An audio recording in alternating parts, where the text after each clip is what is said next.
August 26, 1346. The French army had every conceivable advantage. 30,000 soldiers against 9,000 Englishmen, the best knights in Europe, in a battle on their own soil. It seemed that the outcome was a foregone conclusion and that the small English army would simply be wiped off the face of the earth. But on that day, something happened on the field at Crécy that changed the rules of warfare forever. One technology perfected by simple peasants put an end to centuries of aristocratic cavalry domination. It was not just a battle, but the execution of an entire era. Watch the video to the end to find out how a handful of archers made knights obsolete in a single battle, and why that day became a black day for the European aristocracy.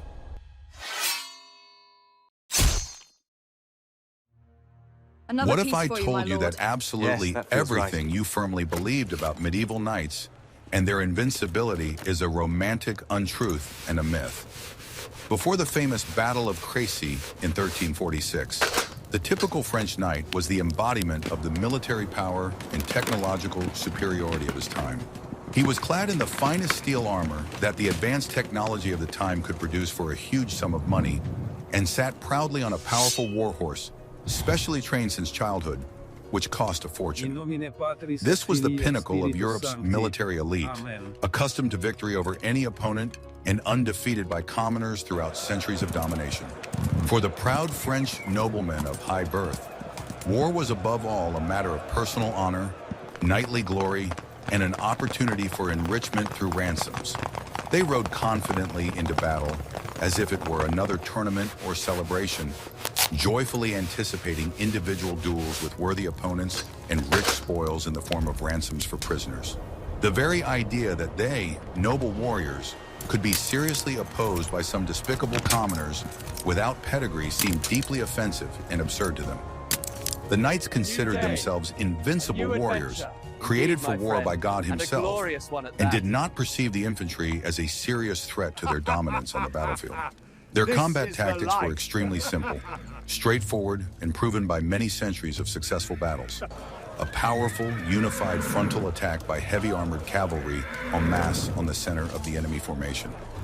This crushing blow from armored horsemen at full gallop was supposed to easily crush any enemy infantry, turning an organized formation into a chaotic, panicked retreat in a matter of minutes.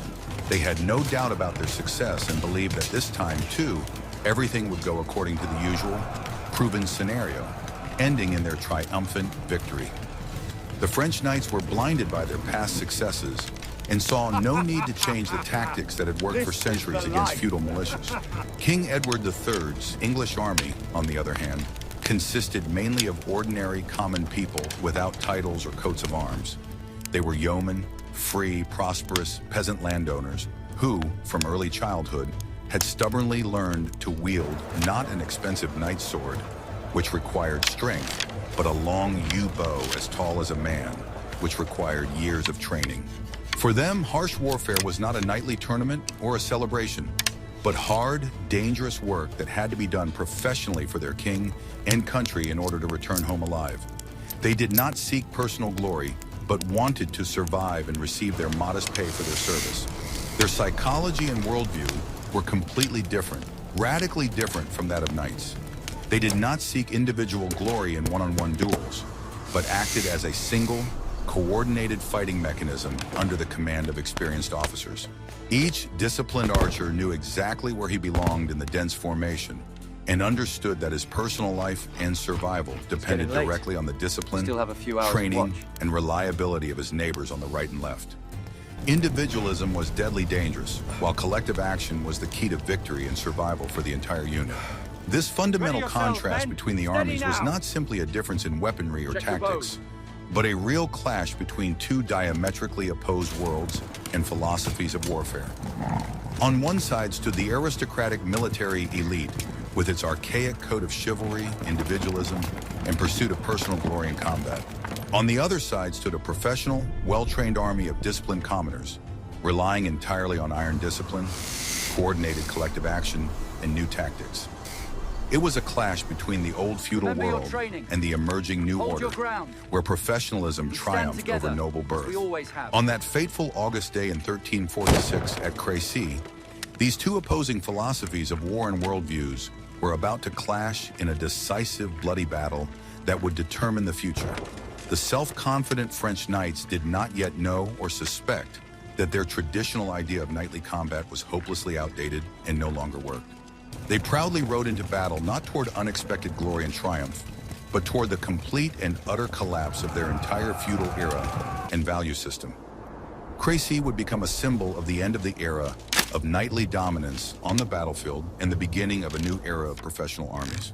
Their expensive steel armor, which cost an ordinary family a fortune, was supposed to provide reliable protection against any known cold weapon of the time. Swords, spears, axes, but they were completely unprepared and ill-equipped for the deadly weapon that the cunning English King Edward III had specially prepared for them at their chosen position. It was a revolutionary military technology involving the massive use of long-range weapons, against whose destructive power their renowned steel proved virtually powerless and useless. The English longbow pierced armor at a distance where knights could not respond, which completely changed the rules of war. Before the battle began, the far-sighted King Edward III of England made a strategic decision that many of his own nobles and knights sincerely considered extremely strange and humiliating to their dignity. He categorically ordered his English knights to dismount from their horses and stand shoulder to shoulder with ordinary peasant archers in a single formation, which was unheard of. It was a revolutionary, unprecedented step that equated a noble aristocrat with a simple peasant in battle, which contradicted the entire feudal hierarchy. For many knights, it was an insult to their honor, but they obeyed the king's order, trusting his military genius. It was this unusual alliance of aristocrats and commoners, united by a common goal, that was the key to the English crushing victory over a numerically superior enemy. He effectively countered the traditional French cavalry attack with an unbreakable defensive wall of steel formed by dismounted knights and thousands of deadly arrows flying in a continuous stream. The attacking French never understood until the very end what exactly they were facing on the battlefield, why their attacks were repeatedly repelled by this wall of fire and steel. They continued to attack according to the old rules, not realizing that the rules of war had changed forever that day. It would be very interesting to hear your balanced opinion on these events. What exactly do you think about this historical clash between an aristocratic feudal army based on individual valor and a professional peasant army based on discipline and technology? Write your detailed thoughts in the comments below.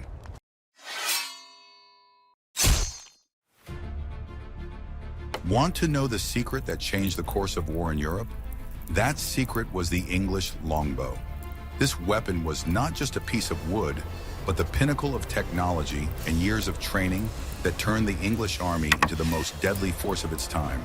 The longbow was made from a single piece of yew wood, using wood that combined both heartwood and sapwood.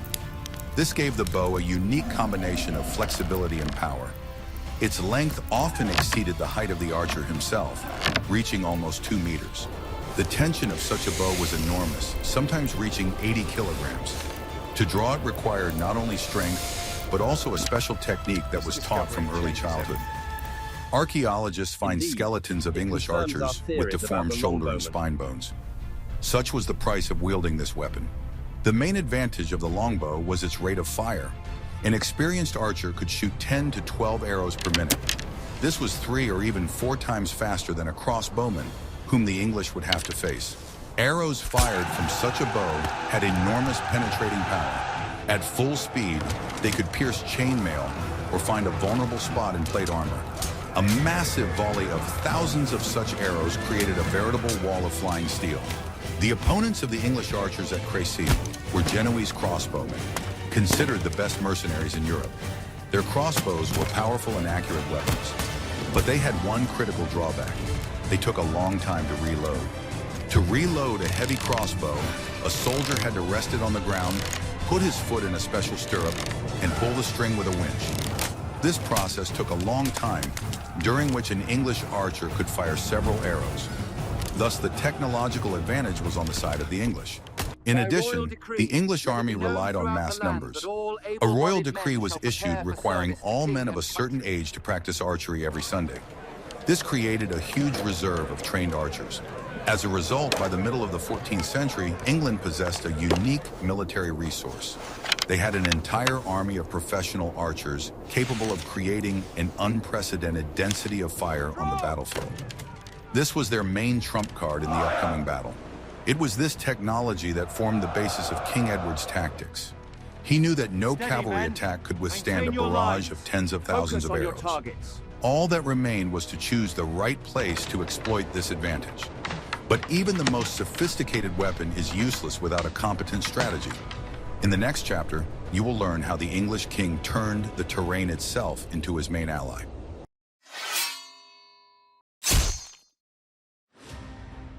Was what I am about to show you a tactical move of a genius or a madman? Realizing that the French had numerical superiority, King Edward III decided not to attack, but to defend. He spent a whole day searching for and preparing the ideal position for his small army. This terrain is our greatest ally. We must use it to our advantage, not rush into reckless valor. He chose a gentle slope between the villages of Crécy and Vaudecourt. This position gave him several key advantages. First, his army was positioned higher than the enemy, which made any attack difficult. The French knights would have to attack uphill. This slowed down their horses, depriving the cavalry charge of its main components, speed and power. By the time they collided with the English lines, they would already be exhausted. Second, the flanks of the English army were well covered by the forest and the river. This ruled out the possibility of a flanking maneuver and forced the French to attack head-on at the most protected section. Edward imposed his rules of the game on the enemy. Thirdly, the sun was on the English side that day. The battle began towards evening, and the sun was shining directly into the eyes of the advancing French. This blinded them, preventing them from correctly assessing the situation and the location of the English troops. Edward arranged his forces into 3 large divisions. 2 of them stood in the front line, and the 3rd, under his personal command, was in reserve. Mounted knights and spearmen formed the center of each division, and archers were positioned on the flanks in echelons. This arrangement created so-called fire pockets. Any attack on the center of the English positions would inevitably come under crossfire from archers on both flanks. It was a simple but incredibly effective defensive scheme. In addition, according to some sources, the English dug many small pits in front of their positions. These wolf pits were intended to disrupt the formation of the attacking cavalry and cause the horses to stumble. Every element of the landscape was used for defense. King Edward himself took up a position at a mill located on top of a hill. From there, he had an excellent view of the entire battlefield. He could control the course of the battle and bring his reserves into action at the right moment. Thus, even before the first clash, the English gained a huge tactical advantage. They forced the huge but disorganized French army to attack them in a pre-prepared and perfectly chosen position. It was a trap, and the French walked right into it.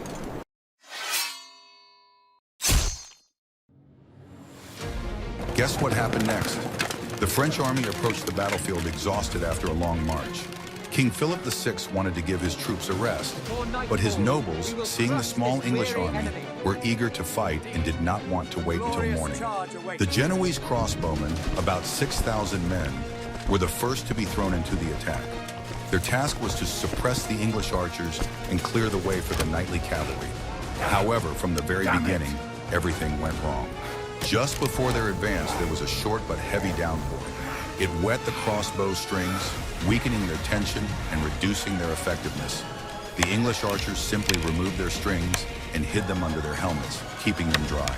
When the Genoese came within firing range and fired their first volley, their bolts did not reach the English positions. They fell without causing any damage. In response, the English archers stepped forward and fired their first devastating volley. Thousands of arrows rained down on the ranks of crossbowmen. The effect was stunning. Unlike the crossbowmen, who were not supposed to wear armor, the archers were protected by light armor and helmets.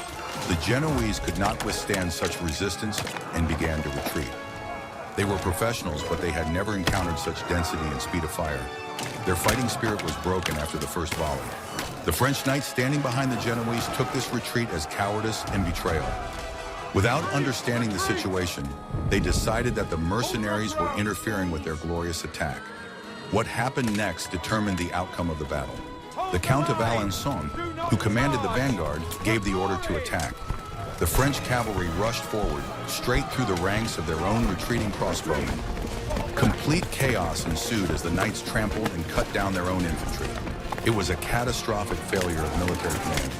Instead of an organized attack, there was disorderly movement, mixing different types of troops. The French army attacked itself before it even reached the enemy. The English calmly watched this chaos from their hill. Their archers continued to methodically send volley after volley into this confused mass of people and horses. Edward III's trap worked perfectly.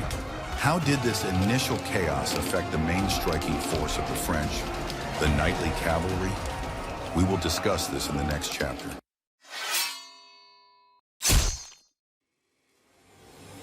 Despite the chaos in their own ranks, the first wave of French knights still reached the foot of the hill. They were the elite of the European nobility, confident in their invulnerability. They rushed up the slope, straight towards the English positions. It was at this moment that the English archers showed their full power. Tens of thousands of arrows rained down on the attacking cavalry.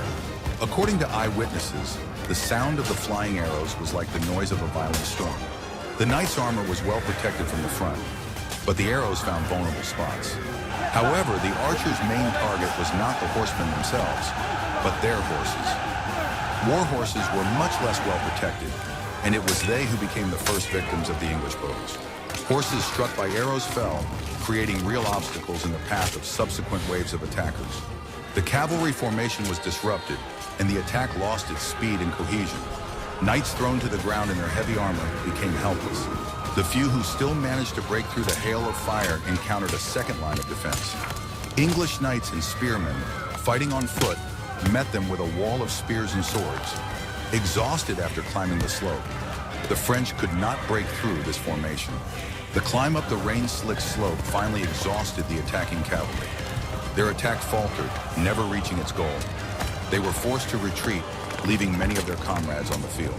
But the French command did not learn anything from this failure. Instead of regrouping and changing tactics, they decided to repeat the attack. Knightly honor demanded that they wash away the shame of their first failure. Again and again, the French knights gathered at the foot of the hill and launched themselves into a suicidal attack. Each new wave crashed against the English defenses, just like the previous one. They acted without any plan, obeying only blind fury. Meanwhile, the English archers continued their work. They did not engage in close combat, but methodically shot down each new wave of attackers. They had a huge supply of arrows, which were delivered by carts right during the battle. The field in front of the English positions gradually turned into an insurmountable obstacle. This was the price of the French command's stubbornness and inability to adapt to the new reality of war. Their old tactics no longer worked.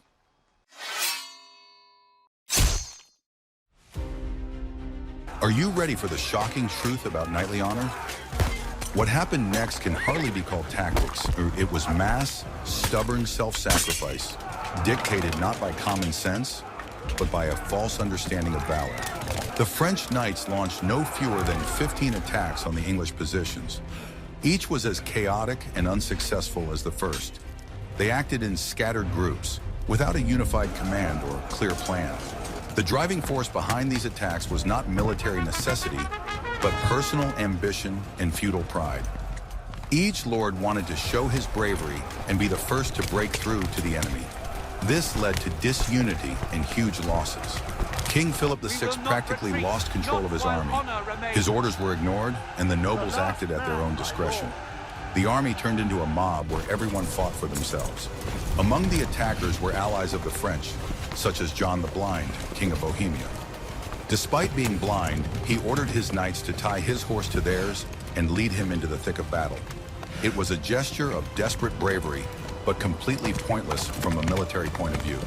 The English, on the other hand, maintained iron discipline.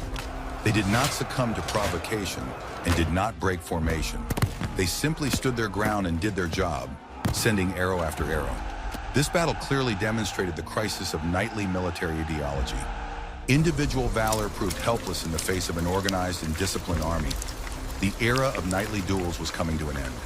By nightfall, the French army was completely exhausted and demoralized. The losses were enormous, especially among the nobility. The cream of French knighthood lay dead on the slopes of the hill at Crécy. The English, on the other hand, suffered minimal losses. It was not just a defeat, but a humiliation. The most powerful army in Europe had been defeated by a handful of commoners. It took the French a long time to learn this lesson. But why did the English knights not fight on horseback like their opponents? In the next chapter, we will examine this key tactical move. One of King Edward III's brilliant decisions that predetermined victory was to order his own knights and men-at-arms to dismount. While the French relied on a cavalry charge, the English turned their cavalry into elite heavy infantry. This move had several important tactical consequences. First, the dismounted knights created an incredibly strong defensive center. Standing shoulder to shoulder, they formed a wall of shields and spears that was virtually impossible to break through. Their heavy armor made them almost invulnerable to random arrows and blows. Second, it allowed for an effective combination of heavy infantry and archers. While the archers on the flanks shot at the attackers from a distance, the foot soldiers in the center were ready to meet the few who broke through. It was the perfect combination of long-range and close-range combat. Thirdly, it had a huge moral impact on the entire army. Ordinary archers saw that lords and counts stood with them in the same formation, sharing all the dangers. This strengthened morale and created a sense of unity that the French so sorely lacked. Fighting on foot, the English aristocrats could not succumb to the temptation to rush into individual attacks in pursuit of glory. They were forced to act as part of a unified whole, obeying common discipline. This completely eliminated the chaos that reigned in the French army. Their main task was to withstand the onslaught and protect the archers. If the French knights managed to break through the wall of arrows, they encountered fresh forces of English men-at-arms. Exhausted by the march and the battle, they could no longer fight effectively. This tactic was not new to the English. They had already used it successfully in wars with the Scots. But at the Battle of Crécy, it was used against a classic knightly army, and the result exceeded all expectations. It showed that heavy infantry in defense could be stronger than attacking cavalry. They stand no chance against us.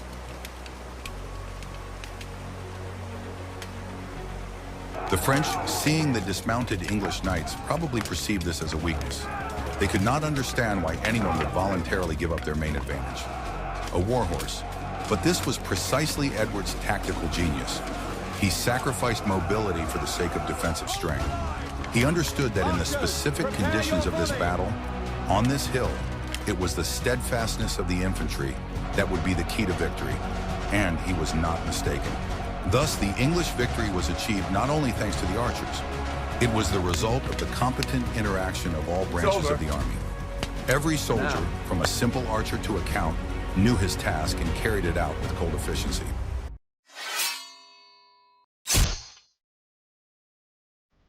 The Battle of Crécy was a moment of glory not only for the English bow, but also for the heir to the throne. The right flank of the English army was commanded by King Edward's son, the 16-year-old Prince of Wales, who went down in history as the Black Prince. For the young heir, this was his first serious battle. The king deliberately entrusted his son with one of the most responsible sections. He wanted the prince to prove his right to be the future king and commander. It was a risky but well-thought-out decision. At the most intense moment of the battle, one of the French attacks nearly broke through the defenses in the prince's sector. The situation became critical. The Earl of Warwick, who was the young Edward's tutor, sent a messenger to the king with a request for help. The messenger found the king at his observation post near the mill. He conveyed the Earl's request, informing him that the prince was in great danger. King Edward III's response has gone down in history. Leadership must be forged through risk, not shelter. He asked the messenger if his son was still alive.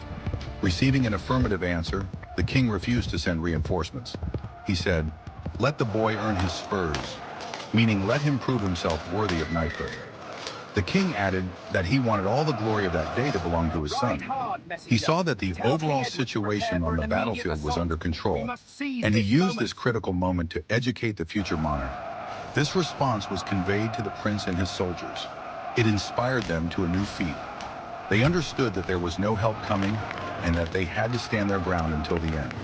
Gathering all their strength, the prince's soldiers repelled the fierce French attack. This episode became legendary. It demonstrated the composure and foresight of King Edward III as a commander and father. He trusted his son and his soldiers and was confident in their resilience. For Prince Edward, this day marked the beginning of his brilliant military career. He earned the respect of the entire army and proved himself a worthy heir. His personal bravery became one of the symbols of the victory at Crécy.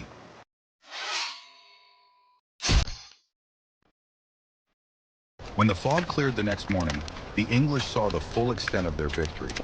The field in front of their positions was littered with the bodies of French knights and their horses. The scale of the disaster that had befallen the French army was enormous. The English began to count the enemy's losses.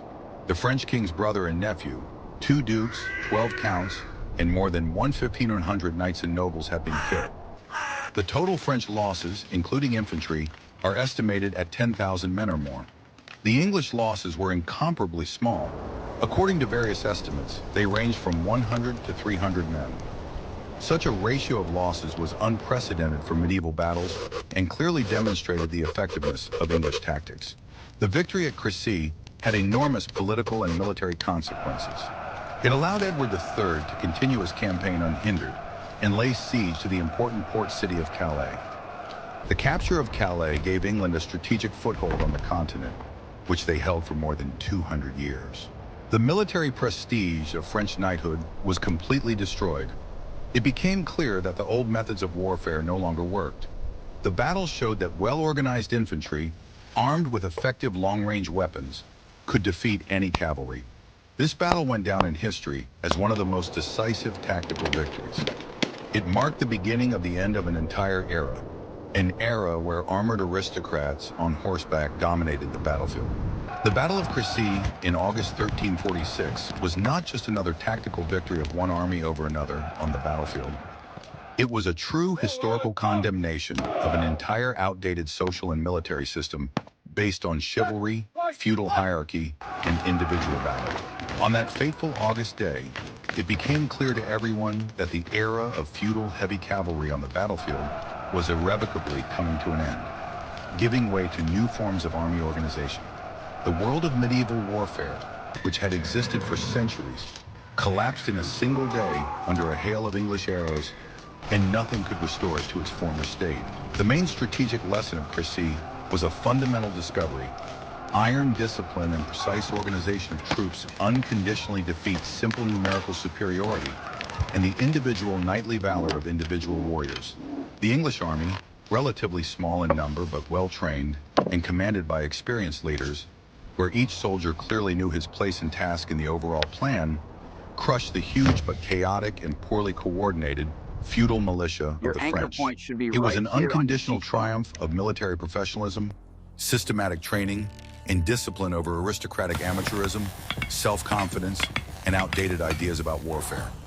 Crécy proved that organization is more important than bravery, and that collective action is more effective than individual feats on the modern battlefield. The English longbow convincingly showed all of Europe that a trained commoner peasant, armed with modern effective weapons and undergoing systematic training, could successfully and effectively oppose an elite warrior knight in expensive armor, defeating him at a distance. The social divide between classes on the battlefield began to rapidly disappear under the influence of technology.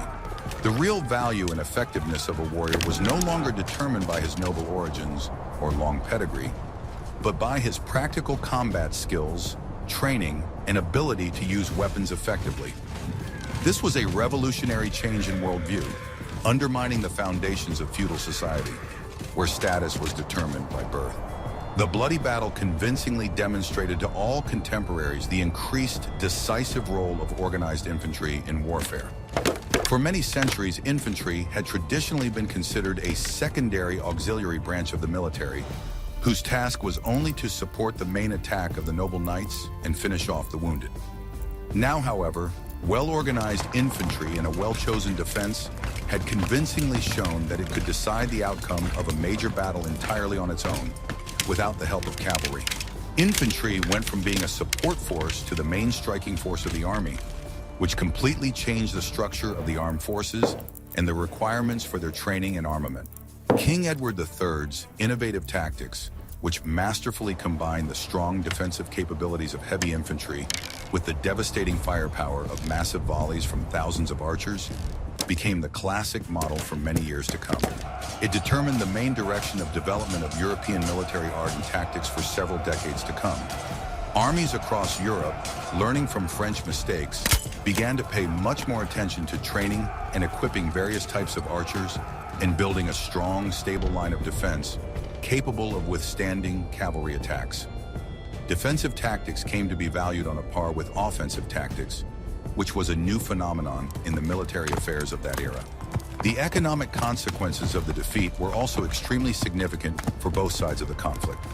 The cost of a full knight's equipment, including armor, weapons, and a warhorse, was truly enormous, comparable to the annual income of an entire village, and the sudden loss of several thousand knights in a single battle was a heavy blow to the economy of France as a whole and its military potential. The English yeoman archer, on the other hand, was much cheaper to train, equip, and maintain, which gave him a huge economic advantage. One English archer cost dozens of times less than a French knight, but on the battlefield he was no less, and sometimes even more, effective, which changed the economics of war. The historic Battle of Crécy marked the real beginning of the so-called infantry revolution in European warfare for centuries to come. In the centuries that followed, it was the numerous infantry, armed first with bows and powerful crossbows, and then with revolutionary firearms, that would become the undisputed queen of the battlefield. The role of traditional heavy cavalry gradually but steadily declined to auxiliary functions: reconnaissance, pursuit of defeated enemies, and flank attacks on weakened areas. Cavalry transformed from the main striking force into an auxiliary branch of the army, which was unimaginable at the beginning of the 14th century for contemporaries. Of course, knighthood as a social class and cultural phenomenon did not disappear instantly on the day after the defeat. It continued to exist and play an important role in the society for a long time, several centuries, but its real military significance and dominance on the battlefield steadily and irreversibly declined with each passing decade. The Battle of Crécy dealt it a fatal blow, from the severe consequences of which it was never able to fully recover and restore its former position. Knights gradually transformed from a military elite into a ceremonial aristocracy, preserving traditions but losing their military significance. A whole new era in warfare, based on professionalism and technology rather than ancestry, began on the gentle slopes of a hill near the small French village of Crécy-en-Ponthieu, forever changing the face of war.